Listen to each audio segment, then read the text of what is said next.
કોંગ્રેસની વિકેટો તો એમના રાજકોટના નેતૃત્વની અંદર સતત પડતી આવી છે. સૌથી વધારે વાર હારવાનો રેકોર્ડ એ વિપક્ષના નેતાના નામે હરેક વખતે મોદી સાહેબને હરાવવા, હરેક વખતે ભારતીય જનતા પાર્ટીને હરાવવા અલગ અલગ રાજ્યોમાં જઈ રહ્યા છે. એવી જ રીતે ચૂંટણીઓ આવી રહી છે ત્યારે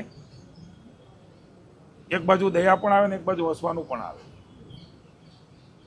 જે લોકો હંમેશા ભારતીય જનતા પાર્ટીને હરાવવા નીકળ્યા હોય, એટલું જ નહીં, સૌથી મોટી જવાબદારીઓ નિભાવી હોય એમના પક્ષની, એ કોઈ પ્રમુખ રહ્યા હશે, કોઈ પદાધિકારી રહ્યા હશે, કોઈ વિપક્ષના નેતા રહ્યા હશે, કોઈ ઉપનેતા રહ્યા હશે, કોઈ અત્યારે અલગ અલગ જવાબદારીમાં હશે, એ બધા જ લોકોને પુનઃ એકવાર હારવા માટે ભારતીય જનતા પાર્ટીની સામે અલગ અલગ કમિટીઓ, અરે ભાઈ કમિટીઓ બનાવવાની આવશ્યકતા નથી. ભારતીય જનતા પાર્ટીએ જે પ્રકારે રાજ્યની જનતા માટે કામ કર્યા, આમાં કોઈ અમારો અહંકાર નથી, પણ કોંગ્રેસના કાળા કામો, એના કરતૂતો, એમના શાસનના કરતૂતો આજે પણ જનતા ભૂલી નથી.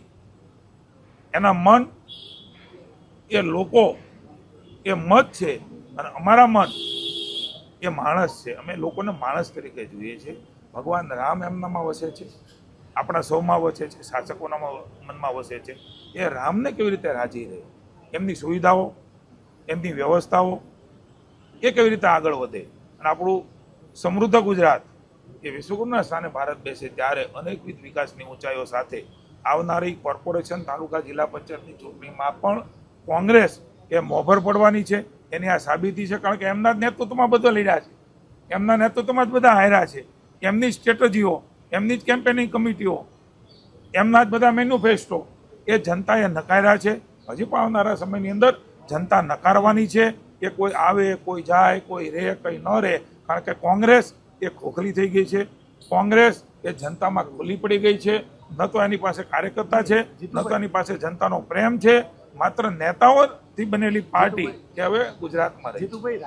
રાજ્યના નેતાઓની પણ કરી.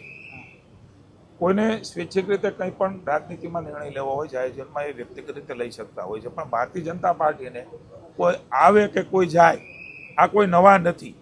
એમણે ખૂબ પ્રયાસો ભારતીય જનતા પાર્ટીને એ રાજ્યમાં ને રાજકોટમાં લડવા માટે, હરાવવા માટે કર્યા છે. પરિણામો જનતાએ આપ્યા છે. એટલે ભારતીય જનતા પાર્ટીનો વિચાર, લોકોની જનસુખાકારી એને લઈને લડે છે. એટલે કોઈના આવવાથી જવાથી, કોઈ જાય કે કોઈ જીવિત થાય, એનાથી ભારતીય જનતા પાર્ટીને ફરક પડતો નથી.